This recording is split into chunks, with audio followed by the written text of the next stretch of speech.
Hello chess fans, this is Rick from Chess to Impress with the first video on the 2017 US Chess Championships.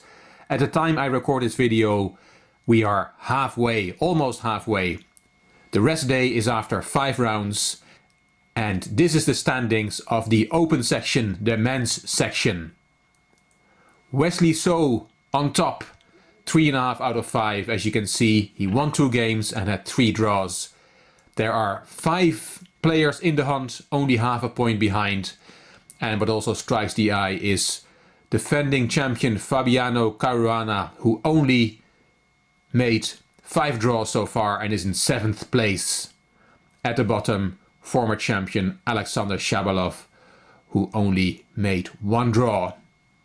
The game I want to show you is from the second round between Gata Kamsky and Varuzan Akobian. They played the playoff in 2014, which Kamsky won, and in this tournament they met in the second round. White Kamsky, black Akobian. Let's have a look at the game.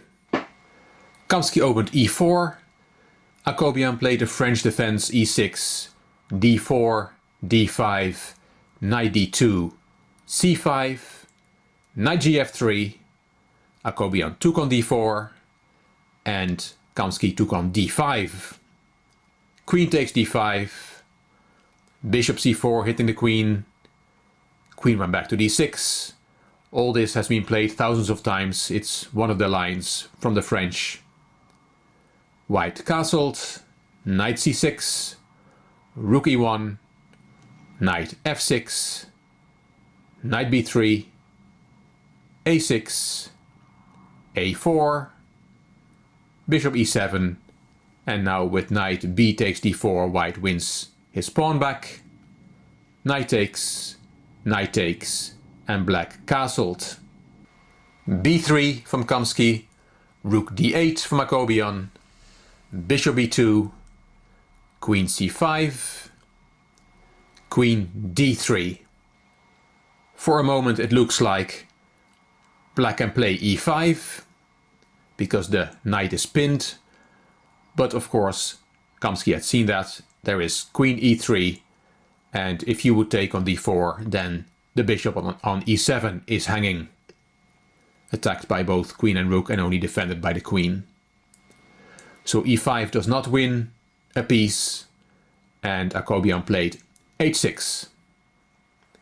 h3 from Kamsky, queen c7, queen e2, bishop b4, rook ed1, bishop d7, rook d3, and now e5.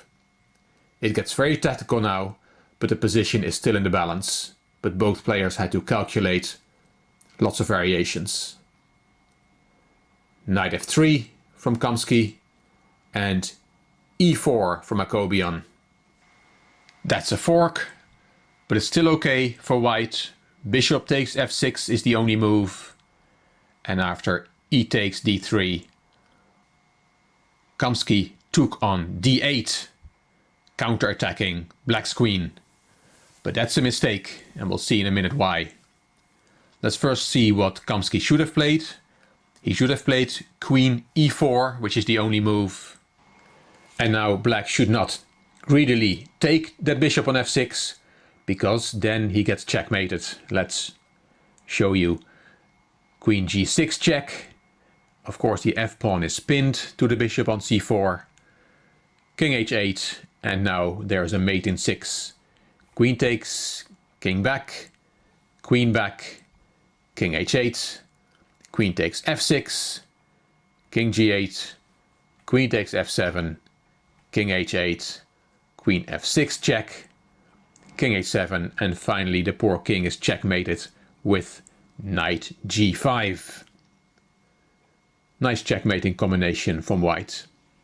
So that is after g takes f6, so that is not playable. You can also not play after queen e4 the move rook e8, hitting the queen, because then there is also queen g6, which leads to checkmate, which is actually quite a nice picture. Both the f and the g pawn are pinned. to two different pieces from white. So what you should play after queen e4 is queen c6. And then let me show you an example. Queen takes, bishop takes d8, rook takes back, bishop takes d3, and with this bishop pair, black has enough compensation for the pawn. So this is the correct way to play. This game would have ended in a draw, most likely after queen e4.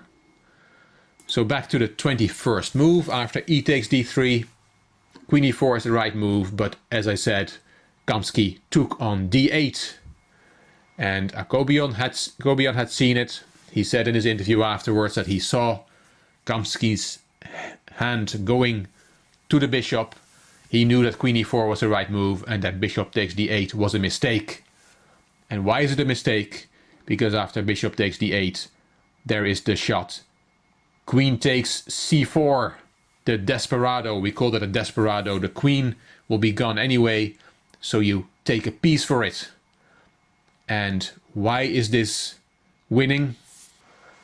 Because if you take that queen, then black takes white's queen, and then you have to save your bishop. So for example, bishop b6, and material is even, but black is winning. Just look at the position. Black has two bishops, white has a shattered pawn structure, and black's pieces coordinate a lot better than white's. Of course, also that pawn on e2 is a thorn in white's side. So, for example, rook e8, and you have to play knight e1. You have to put a knight in a passive position to avoid the pawn promoting. Then there is bishop c3, hitting the rook. Rook b1 is a move. Then bishop e6. And white really has nothing better than to try f3 to bring the king closer to that dangerous pawn. Bishop takes c4, picks up a pawn. And after king f2 there would be bishop a2, hitting the rook again. Rook c1 and bishop b2. And you don't see this a lot, but this rook is checkmated. It will get lost on the next move. So black wins a lot of material, and Kamsky did not want to play this any further. After queen takes c4, he resigned. Quick win from Akobion, who got his revenge for his defeat in the 2014 tiebreak of the US Chess Championships. Let's look at the women's standings after 5 rounds. On the rest day, we see the 2 highest ranked women, the only grandmaster in the field, Irina Krush, and Anna Zatonsky, also above 2400, with 3.5 out of 5, joined by last year's champion Naji Paikidze. 2 players, half a point behind, and you can see the rest of the field there. From the women's event, I want to show you the 3rd round game between 2 of the leaders, Paikidze and Zatonsky. And I will not show you the whole game. It's 129 moves long. This is the position after 78 knight e4 check from Paikidze, who played with white. Zatonsky has black. Black is 2 pawns up. And here Zatonsky could have won with the move king d3. But she played king e3. And now Paikidze can get into the famous endgame of rook and bishop versus rook. She took on g3, bishop takes, rook c3 check, king f2, and Paikidze took on f6. And the clock started ticking. This is move 81, and Paikidze had to make sure she could defend this drawn endgame till move 131, and then she would be able to claim a draw based on the 50 move rule. Let's move 35 moves later. This is the position after rook c7, the 116th move, and Paikidze has to survive for 15 more moves to claim a draw. Here she could have set up 2 types of defenses that are possible, that are well known. She could have played rook b8 here, as we call it a second rank defense. And then, for example, rook c3, check, king b4, and black cannot really make progress here. Another setup is to play, instead of rook b8, play rook g8. We call it the Reshevsky defense. For example, bishop d4, rook g4 check, king d3, rook g3 check, bishop e3, and the rook stays on the third rank. And again, black will not be able to make progress here, and white should comfortably hold the draw. But Naji Paikidze didn't take those options. She played king b4, bishop d6 from Zatonsky, king b5, king d5, king b6, rook c1, rook a5 check, bishop c5 check, counter check, king b7, rook h1, and we're on move 121, 10 more moves before the 50 move rule comes into effect. And here Paikidze made the losing mistake. She played rook a8, and that was a mistake. A saving move is rook b5 instead, but you're already on thin ice with white. For example, rook h7 check, king a8, king c6, and now you have to find the only move, rook b7, with a stalemating trap. You cannot take that rook because it will be stalemate, and this is how white survives. But as I said, that's already very difficult to find. Both players had been playing on the 30-second increment for a long time already. Why is rook a8, which was played in the game, a mistake?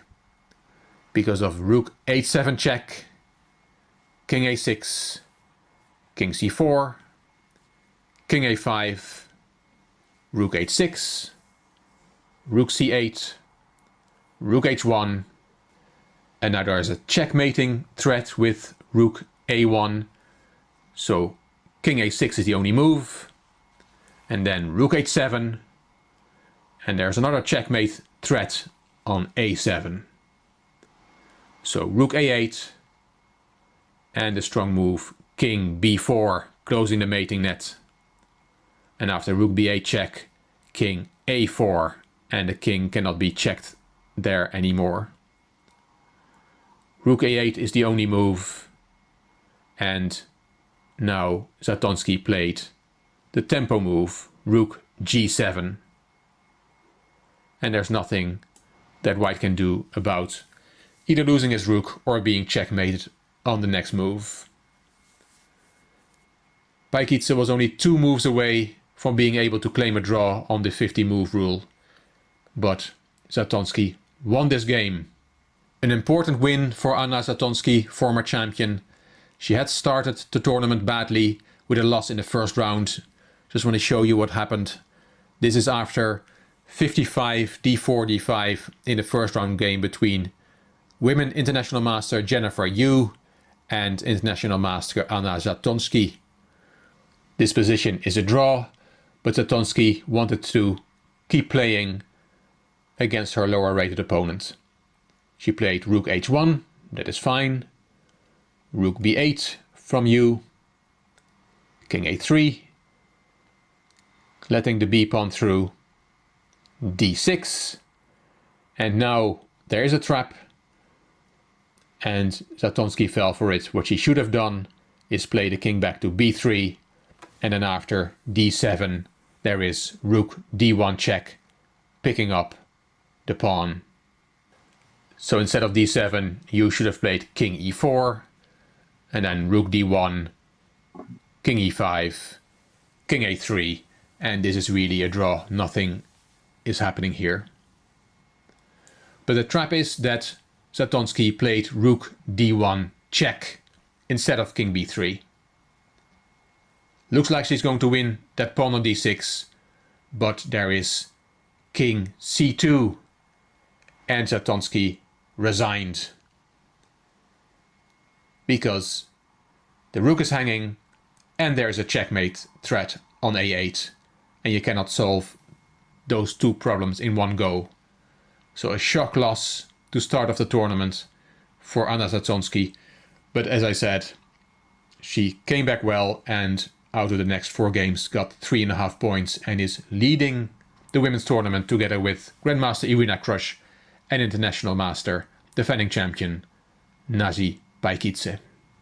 Hope you enjoyed this first video of the 2017 US Chess Championships. As the battles will heat up closer to the end, I will make more videos on this tournament. If you liked the video, please give it a thumbs up, please subscribe to the Chess to Impress channel, and I'm looking forward to seeing your comments. Please also check out my Chess to Progress channel, where I have a lot of material as well. One of the things I do there is analyze games from viewers who send me the games by email. This is Rick from Chess to Impress. Thank you very much for watching.